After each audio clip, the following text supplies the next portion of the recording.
Hi, this is Dominic from Paphos Live, and today I'm going to take you on a drive through Central Paphos. We're starting at the Paphos harbour at the castle, and we're driving up past the mall into Old Town, and from there we're going to drive up to Paphos Roundabout, and then we'll turn right onto Butcher Boy Road, and we'll go all the way up there to the electricity board, believe it or not, and then we'll finish behind there where there's a little known necropolis I want to show you. Please remember to like and subscribe to our YouTube channel, and if you want to help us out financially, click on the coffee link up there. Right, let's get on the road. This is the archaeological park we're coming up to.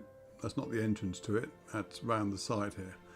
To the right of this, you can't see it in this photograph, but to the right there's some little ruins there, which is an old basilica. And we're now coming into the harbour and seafront area. Right, the archaeological park entrance is on the left. All these people have just been dropped off by a bus there as well.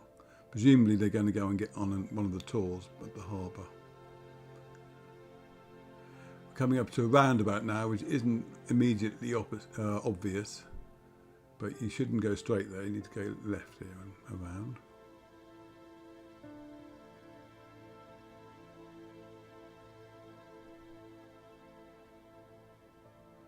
And you can admire the new plant pots that have been put in place along the seafront for a bit. You used to be able to drive along there. It was one way, but you'd come out at that point there, but it's all been pedestrianised now.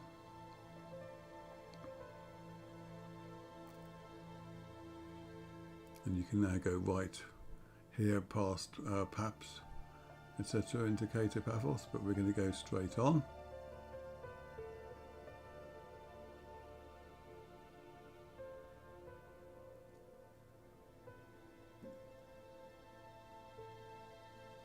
Now, before we get to the mall, we'll pass under the walkway that they built a year or so ago. Well, it was built a lot longer than that, but it was finished a year or so ago. And to the right of that walkway, and just before it, there are lots of catacombs, which are well worth exploring if you're up here on foot. And there's also a tree which lots of people like to tie ribbons on. We're just coming up to that one. Here it is on the right there. You can walk down in there as well. The walkway start is just on the left up here, and Fabrica Hill is on the right, and that's worth going up as well. I've done a walking tour of Fabrica Hill, which may or may not get published before this film, I'm not sure yet. Very nice up there now. Right, here's the mall. This isn't, I shouldn't call it the mall, I should call it King's Avenue Mall now, because there's another mall now up near the motorway roundabout. But if someone says the mall, they'll 99 times out of 100 they'll mean here. And 80 times out of 100 they'll probably just want to go to one shop there as well, called Jumbo. And if you know Jumbo, you'll be smiling now. Right. There's a lot of development work going on the right, coming up past where the new Alpha Mega is.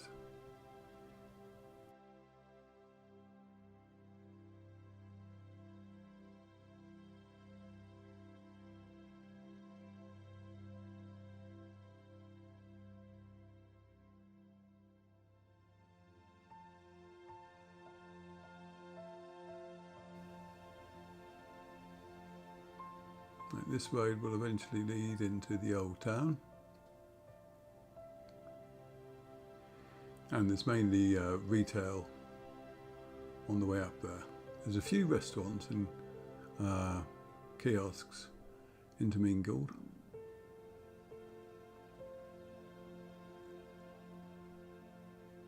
I was quite lucky with the traffic lights here, to be honest.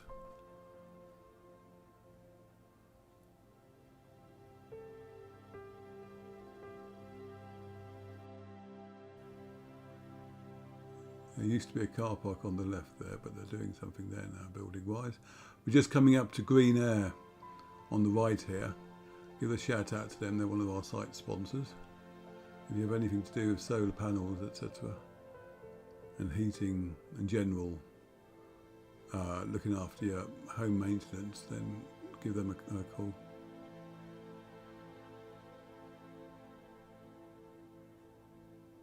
Now if you go right here, you'll end up in Kennedy Square. We're turning left.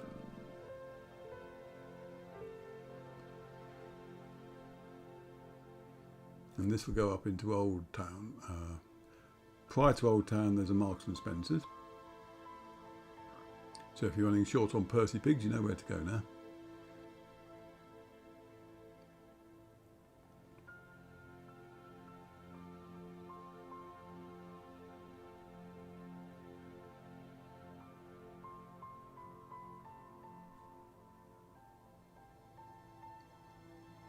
And there's a nice little viewing platform here on the left. And there's a very nice statue of a girl with... There used to be about 4 sparrows she was holding, but they kept getting stolen. Whether there's one left or there's just the girl there now, I don't know, but that was quite sad, really. And this is the front end of Old Town. This is where the buses all stop, just on the left there. And if you get a taxi to Old Town, it'll be up here, I'd imagine. There's a lift over there which now works. I say that because it didn't used to, for years. And on the right is Old Town Market, which you can't see at the moment. I am doing some features on the Old Town because every year I do a series of articles. And I'm just in the process of doing the 2023 ones. Now you've got Mutalos Mosque here on the left. And did I go up there? There's a good car park. I didn't in this film. There's a good car park up there.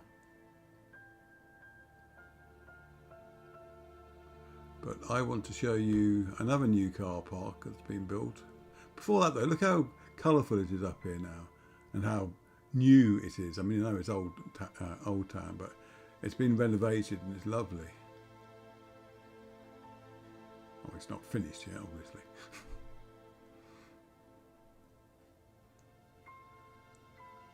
Still doing some roadworks over there. There's a pause because of traffic. Now down here there's some nice shops. There's a very nice hardware store and they have all their pots and pans outside. And it's very photogenic. But before we get there, we're going to take a left turn and go into a new car park and the new bus station that's there. Here we go. Now, I'm not entirely sure what's happening with the bus stations. I know they've been built, and so is the one in Paphos on the main coast road. But there's an issue about them actually being used by the bus companies yet. Something to do with waiting for the right buses or something. I don't know the story, but I do know that from the municipality's point of view, their work is done. And there were potted plants in the windows here, so something must be going on here. And we'll just have a little look around it. I mean, it certainly looks operational now. And bearing in mind I filmed this on a Sunday, so there's not going to be a huge amount of traffic around.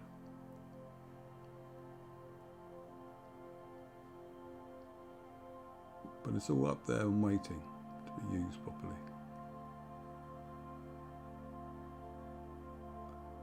And virtually all of Paphos now has, Paphos City, I should say, now has an online parking app which you use when you want to park your car. I mean, there's a Markideio Theatre over there, by the way.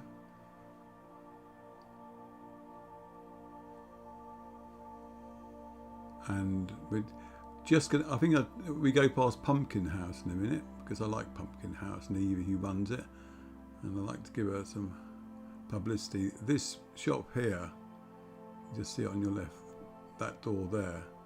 I mean, she won't be open on a Sunday, but the stuff that she makes is phenomenal. and you'll be able to, from using this film, work out exactly where she is. And when you're in Paphos, you have to pop in and see her because her stuff's great. All this is being done up. You can park at the Markideio car park and walk through. You're just right next to it. Now we're heading up to Paps Roundabout, as it's called.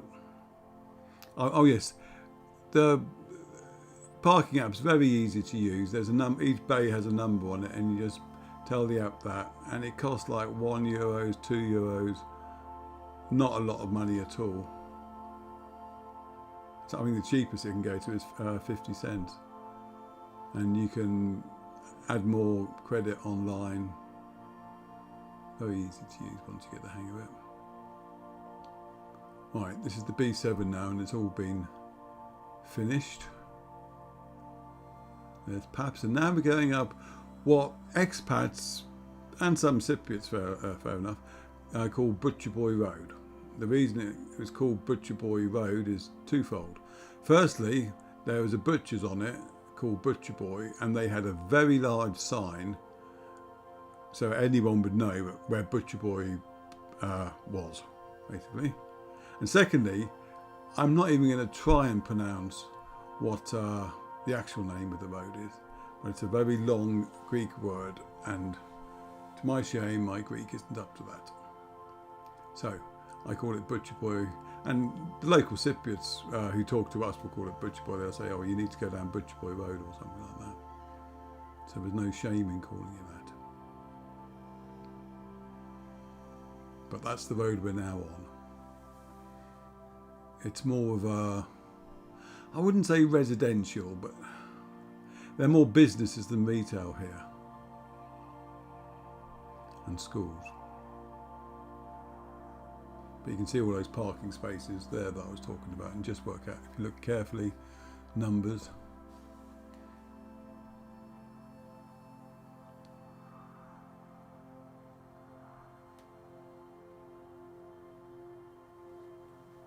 And another thing to say is that there are actually more traffic wardens around these days. I know in the past that they were unheard of, but they are a thing now, and they do go around on motor scooters. So it's not a case of in the UK where we always used to, we can see one at the end of the street, so we were safe for half an hour before we got to the other end. No, it doesn't work like that here.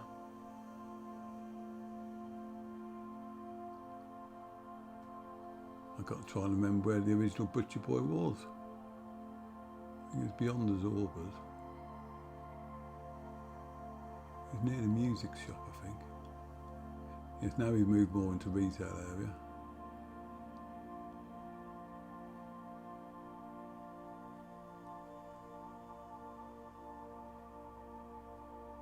Yes, it's funny, I guess Butcher Boy had their reasons for moving, but they moved close to Central Paphos on a quieter road. I guess people should really call this Old Butcher Boy Road now to avoid confusion. We're coming up to the road that leads up to the motorway on our right, but we're going straight across. Now you have to pay attention here. There's your electricity board. I'm sure a lot of you will have sat and waited in there at some point or another. Right, just after you go under this bridge, take this left turning. There you go. Now we're driving into an area, I think the area is called Vasiliko. Excuse my pronunciation.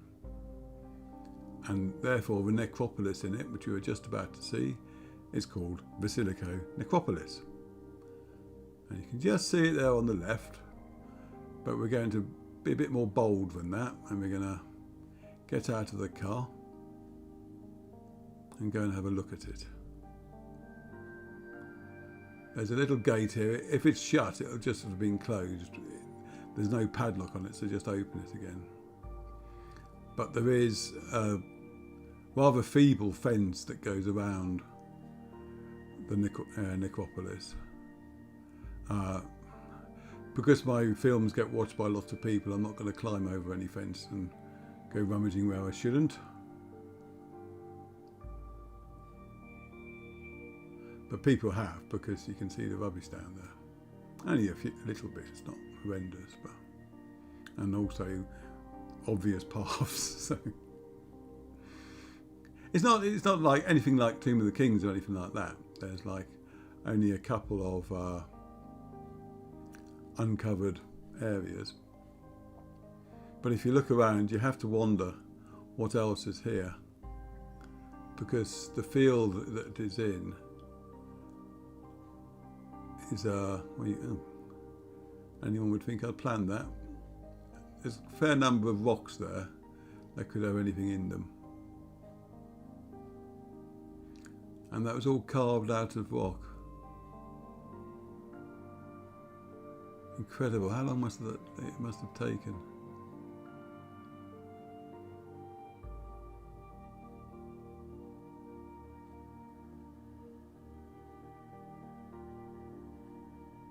But most people in Paphos don't even know this place exists. Most people who work at the electricity board probably don't know it exists either.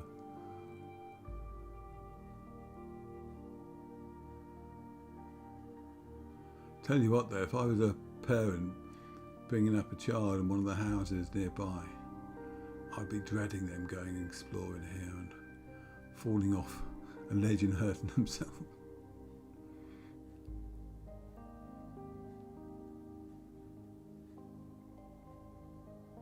Mind you, we grew up in Ashvale, lots of old firing ranges there, and the chance of getting shot was quite high if you went in the wrong place. So.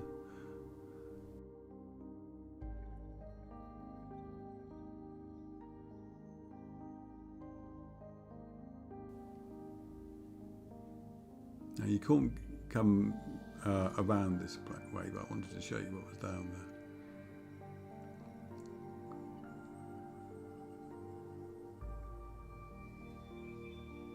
So,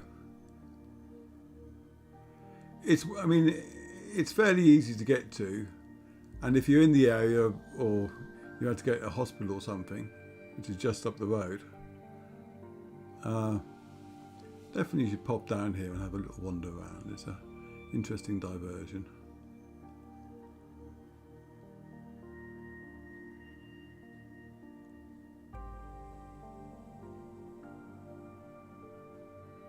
But this sums up Paphos, really. I mean, because in any other city, this would be a big thing. But there's so much archaeology dotted around Paphos that they can't physically look after everything to the same extent and make it available for visitors. There's just not the funding, but also not the inclination of the majority of tourists and local people.